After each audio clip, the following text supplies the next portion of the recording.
بسم اللہ الرحمن الرحیم۔ پچھلے لیکچر میں ہم نے یہ سنا تھا کہ ہر علم کا، ہر سبجیکٹ کا ایک موضوع ہوتا ہے، اور علم نحو کا جو موضوع ہے جس پر ہم گفتگو کریں گے وہ لفظ ہے۔ تو لفظ کی تعریف جاننا سب سے پہلے ضروری ہے کہ لفظ کہتے کس کو ہیں۔ اس کے بعد پھر اس کے حالات کے بارے میں گفتگو کی جائے گی کہ ایک لفظ پر گفتگو کی جائے گی یا ایک سے زائد الفاظ پر گفتگو کی جائے گی، یا پھر اس لفظ کے آخر پر جو زبر زیر اور پیش کے اعتبار سے اس کے حالات ہیں ان کو بیان کیا جائے گا۔ تو سب سے پہلے لفظ کی تعریف کا معلوم ہونا ضروری ہے کہ لفظ کہتے کس کو ہیں۔ تو لفظ کی تعریف کی جاتی ہے عربی میں کہ ما یتلفظ بہ الانسان۔ لفظ اس کو کہتے ہیں کہ جس کا انسان تلفظ کرے، جس کو انسان اپنی زبان سے بولے۔ اب بولا جانے والا جس کا تلفظ کیا جا رہا ہے، جس کو بولا جا رہا ہے،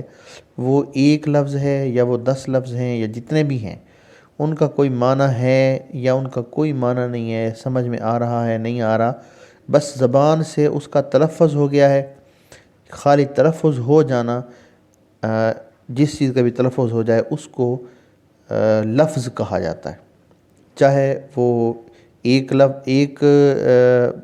ورڈ کا تلفظ کیا جائے یا ایک سے زیادہ کا تلفظ کیا جائے۔ یعنی تلفظ معنی زبان سے ادا کرنا، جن کو بھی زبان سے انسان ادا کرتا ہے، بولتا ہے، اس کو لفظ کہتے ہیں۔ عمومی طور پر ہر زبان میں استعمال ہونے والے جو ورڈز ہوتے ہیں، جو لفظ ہوتے ہیں، وہ دو طرح کے ہوتے ہیں۔ ایک وہ ہوتے ہیں کہ جن کو جب بولا جاتا ہے تو ان کا معنی مفہوم سمجھ میں آتا ہے،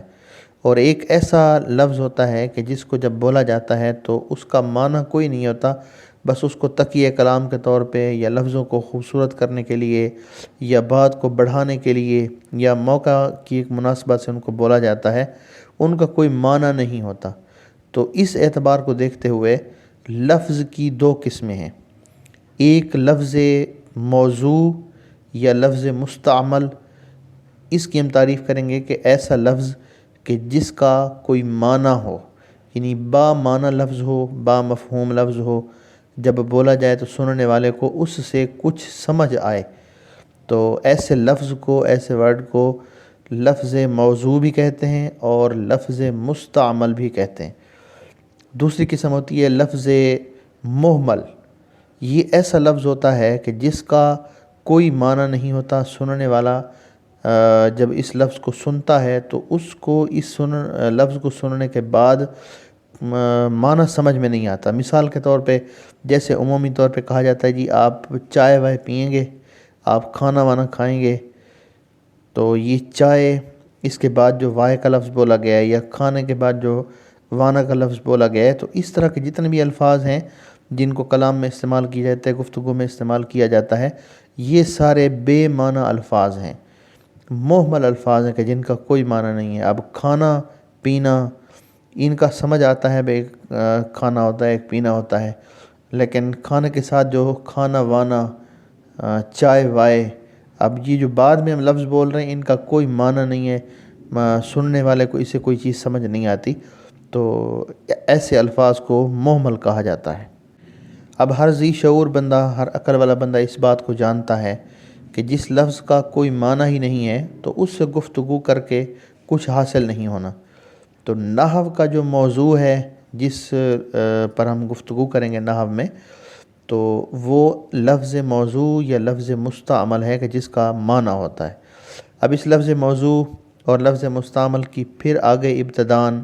دو قسمیں ہیں۔ ایک لفظ موضوع مفرد ہوتا ہے، ایک لفظ موضوع مرکب ہوتا ہے۔ مفرد معنی اکیلا، مرکب معنی ایک سے زائد۔ تو تعریف ہم یہ کریں گے کہ مفرد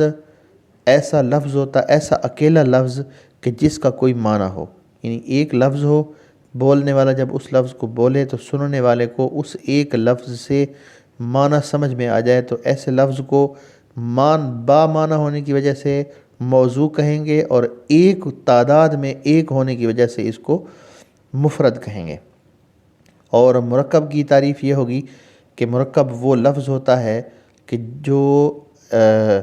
دو سے زیادہ الفاظ ہوں اور ان کا کوئی ایک سے زیادہ الفاظ ہوں اور ان کا کوئی معنی ہو، یعنی دو لفظ ہوں یا دو سے زیادہ جتنے بھی الفاظ ہوں ان کا مجموعہ ہو، جب بولنے والا بولے تو سننے والے کو ان ایک سے زیادہ الفاظ کے مجموعے سے معنی اور مفہوم سمجھ میں آ جائے، تو ایسے ایک سے زائد الفاظ جتنے بھی ہوں گے ان کو با معنی ہونے کی وجہ سے موضوع اور ایک سے زائد ہونے کی وجہ سے مرکب کہیں گے۔ مثال کے طور پہ جیسے الکتاب، اب یہ ایک لفظ ہے،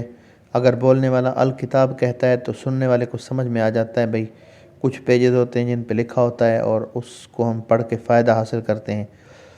اسی طرح القلم، یہ بھی ایک لفظ ہے، اگر بولنے والا بولتا ہے تو سننے والے کو سمجھ آ جاتا ہے بھئی جو لکھنے کا آلہ ہوتا ہے اس کو قلم کہتے ہیں، اس کو پین کہتے ہیں۔ اب مثال کے طور پہ جیسے کتاب اللہ ہے، اب یہ دو لفظ ہیں، ان کا معنی ہے اللہ کی کتاب۔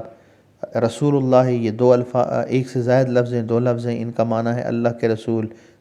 اسی طرح الحمدللہ رب العالمین، ایک سے زائد الفاظ ہیں اور ان کا کوئی معنی ہے، سننے والے کو سمجھ میں آ رہا ہے، تو ایسا جو بھی لفظ ہوگا کہ جس کو بولنے کے بعد سننے والے کو اس کا معنی سمجھ میں آئے، ایسے لفظ کو مرکب کہا جاتا ہے۔